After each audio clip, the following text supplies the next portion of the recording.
যারা একটু পড়াশোনা করেন মাশাআল্লাহ তারা এইটা পড়বেন, সাইয়্যিদুল ইস্তিগফার। সাইয়্যিদুল ইস্তিগফার আমার সাথে বলবেন, আল্লাহুম্মা আনতা রাব্বি লা ইলাহা ইল্লা আনতা খালাকতানি আনা আবদুক ওয়া আনা আলা আহদিক ওয়া ওয়া'দিকা মাস্তাতা'ত আউযু বিকা মিন শাররি মা সানা'ত আবু'ু লাক বিনি'মাতিকা আলাই ওয়া আবু'ু বিযানবি ফাগফির লি ফাইন্নাহু লা ইয়াগফিরু যুনুবা ইল্লা আনতা।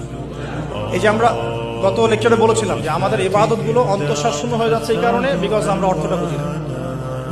এই যে দোয়াটা আপনি করলেন, নবী সাল্লাল্লাহু আলাইহি ওয়াসাল্লাম বলেছেন যে এই দোয়া পড়ার পরে যদি কেউ সকালে পড়ে রাত্রের আগে মারা যায় জান্নাতে চলে যাবে, রাতে পড়ে সকালের আগে ইন্তেকাল করলে জান্নাতে চলে যাবে।